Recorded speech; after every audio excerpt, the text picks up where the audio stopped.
না জায়গা নেই, জায়গা নেই।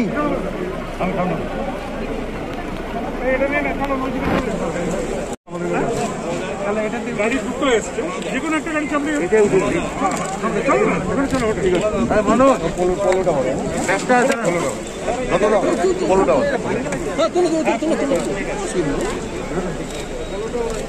ওটা পোলোটা ওরা। হ্যাঁ ঠিক আছে, কতদিনের জন্য আসা? 3 দিন। 3 দিন হলো না, 3 দিন। মূলত কি কারণে আসা? মেইনলি কারণটা তো বলেই দিলাম, আইপ্যাক এবং দলীয় কর্মীদের সঙ্গে কথা বলা। পশ্চিমবঙ্গে অন্য কোনো নেতা কি আসবে তারা ছাড়া? দেখা যাক, অভিষেক ব্যানার্জি আসতে পারে। কদিন নাগাদ আসতে পারে? কালকে হয়তো আসতে পারে, ইফ রিকোয়ার্ড, ইট ডিপেন্ডস। পশ্চিমবঙ্গের নির্বাচনের যে খেলাটা হয়েছিল সেটাকে এবার ত্রিপুরার মাটিতেও হবে? অলরেডি শুরু হয়ে গেছে, আমাদের কর্মীরা অলরেডি শুরু করে দিয়েছে। কেন 23 জনকে ওরা ফেস করতে পারছে না 23-এর ইলেকশনের জন্য, তো আমাদের এত হাজার হাজার লক্ষ লক্ষ কর্মীকে কি করে ফেস? আজকে কি সভা হবে? সভা বলতে সব কর্মীদের নিয়ে থাকে, আজকে সাংগঠনিক আসবে একটু দিলে তো দিব, ঢুকাই নিলে তো দিব একটু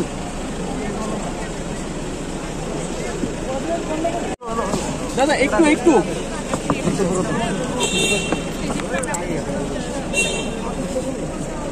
বুম দেবো না, কে বুম তোমার কাছে রেখে দাও না। তারা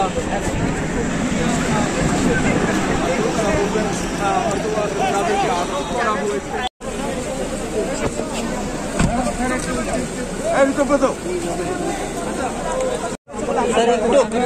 মূলত কি বিষয় নিয়ে?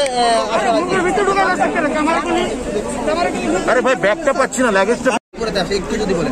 কর্মসূচিটা ত্রিপুরাতে বোঝাই যাচ্ছে যেভাবে আইপ্যাকের ছেলেদের হোটেলে যেভাবে আটকে রাখা হয়েছে, অবরুদ্ধ করা হয়েছে, আমাদের দলনেত্রী মমতা বন্দ্যোপাধ্যায় থেকে শুরু করে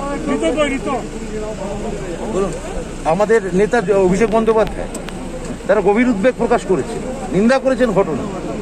এইটা একটা গণতান্ত্রিক জায়গায়, একটা গণতান্ত্রিক দেশে এইভাবে ছেলেদের আটকে রাখা, হোটেলে গৃহবন্দী করে রাখা, এটা একটা ভয়ঙ্কর ব্যাপার।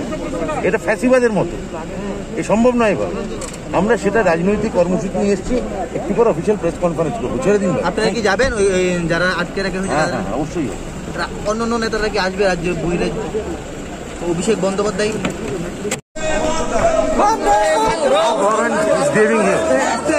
after getting power, it's actually like BJP. They are like BJP. রাজনৈতিক কারণেই এসছি, আমাদের দলের যারা কর্মী তারা বাইরে, আমরা যাবো, তাদের সাথে কথা বলবো। রাজ্য সরকার সম্পর্কে, ত্রিপুরা রাজ্য সরকার সম্পর্কে আপনাদের বক্তব্য কি থাকবে? যেহেতু আইনের দিনকে সেটা তো সারা ভারতবর্ষের মানুষ দেখেছে। অন্তর্পক্ষে ত্রিপুরাতে গণতন্ত্র বলে কিছু নেই, এটাই আমাদের মন্তব্য। 2024-এর আগে মমতা বন্দ্যোপাধ্যায়কে নিয়ে একটা মহাজোটের চিন্তাভাবনা চলছে। 2023-এ ত্রিপুরা সেগুলো আমাদের দলের থেকে সেগুলো বলা হবে। আপাতত আমরা ত্রিপুরায় এসেছি।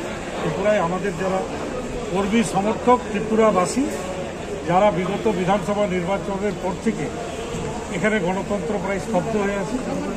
এখানে নির্বাচনের পরে যে অত্যাচার হয়েছিল, সমস্ত দলীয় পার্টি জ্বালিয়ে দেওয়া হয়েছিল, পুড়িয়ে দেওয়া হয়েছিল, লেনিনের মূর্তি ভেঙে দেওয়া হয়েছিল, প্রচুর মানুষ মারা গেছিলেন, খুন হয়েছিল।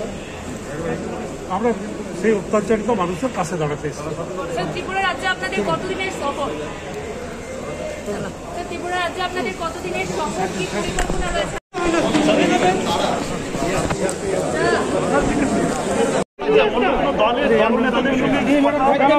মানে 23 নির্বাচনকে সামনে রেখে মনে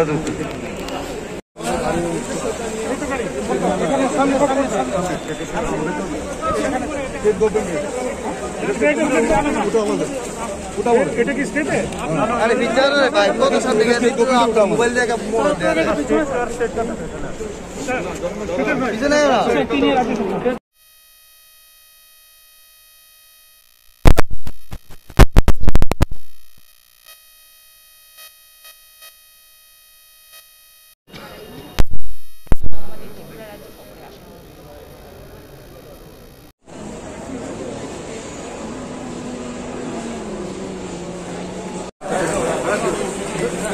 ভিতরে আছে কেন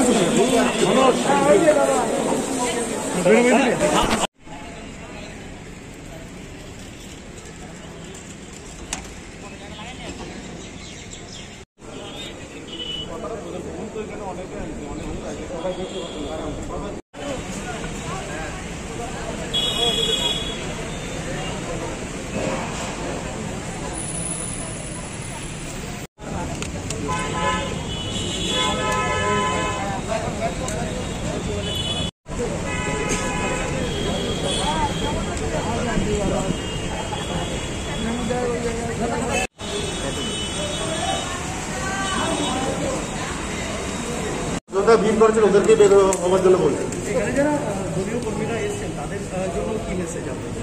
আমাদের মেসেজ একটাই থাকবে, এখন কোভিড সিচুয়েশন চলছে, আপনারা এখানে অযথা ভিড় করবেন না, কোভিড প্রোটোকল মেনে চলুন। প্রতিনিধি দলে যারা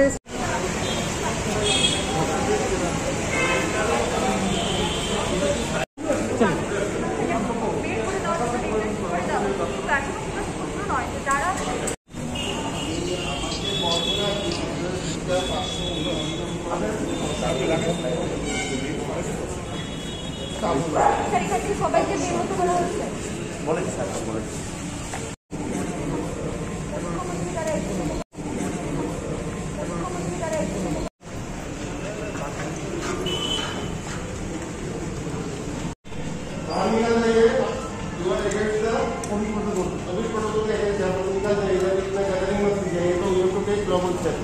अब सभी को हम बोल रहे हैं, निवेदन कर रहे हैं, आप लोग इधर से चले जाइए, इतना भीड़ इकट्ठा होना ठीक नहीं है कोरोना पीरियड में,